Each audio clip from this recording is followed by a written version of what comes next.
মানে তাহলে মানে হচ্ছে যে তারা এখানে আসেই এই এই ধরনের মানে most of students they are going out. হ্যাঁ, বেশিরভাগ এখন 90% 90%। স্টুডেন্টরা বাসায় আছে, 10% আছে যারা দেশের মধ্যে বিজনেস করবে, হ্যাঁ। তারা আসে। আচ্ছা, এই যে পেশাটা, জি এটার লোকাল যে ডিমান্ড, জি। সেটা আপনি কিভাবে দেখেন বা কেমন ভাবে বাড়তেছে বলে আপনি মনে করেন? আসলে সারা বিশ্বই তো এখন অনেক বেশি ডিজিটালি মুভড। আগে যেরকম দেখতাম যে কেউ কোনো বিয়ের জন্য স্বাস্থ্য বা একজনকে সাজিয়ে দিত একজন জি, জি, জি। আরেকজনকে, বা কোনো তার একটা পার্টি আছে বা কোনো প্রোগ্রাম আছে, কিন্তু এখন তা না। সে সকালে ঘুম থেকে উঠেই ফেসবুকে পোস্ট দিচ্ছে। তো পোস্ট দেওয়ার সময় সে ওই মেকআপটাই চায়, ওই গ্রুম আপটাই চায় যেটা তাকে ফেসবুকে বা ইনস্টাগ্রামে বা টিকটকে ভালো লাগবে। ভালো লাগবে। তার মানে এই ট্রেন্ডটা একদম বহির্বিশ্বের সাথে মিল রেখে ট্রেন্ডটা কিন্তু আমরাও নিয়ে নিয়েছি। রাইট। আগে যেরকম যেমন ফেসবুক বাংলাদেশে খুব বেশি চলতো না, এখন সবাই ঘুম থেকে উঠেই ফেসবুক।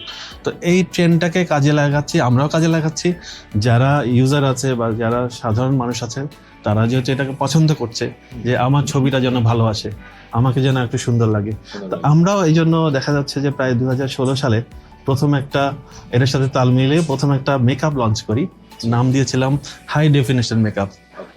একটু ইন্টারেস্টিং, কারণ হাই ডেফিনিশন ওয়ার্ডটা তো আসলে ক্যামেরার সাথে যায়। রাইট। তো আমরা বলতাম যে আপনাকে সাজালে এমন ভাবে লাগবে, এমন ভালো লাগবে যেটা ক্যামেরাতে অনেক বেশি আপনাকে স্যুট করবে।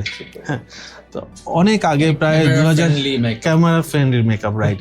তো যেটা হয় আগে প্রায় 10 থেকে 15 বছর আগে, বা আমরা যখন প্রথম শুরু করি তখন আমরা প্যানকেক প্যানস্টেক দিয়ে মেকআপটা করতাম, যেটা সাধারণত ভালোই লাগতো কিন্তু ক্যামেরা ফ্রেন্ডলি না। তো তখন এটাকে কনভার্ট করে আমরা যেটা করলাম এসডি মেকআপের মধ্যে লিকুইড ফাউন্ডেশন বেস মেকআপ বা এয়ার ব্রাশ মেকআপ দিয়ে ওটাকে আমরা অ্যাডজাস্ট করলাম এবং খুব জনপ্রিয়তা পেলাম।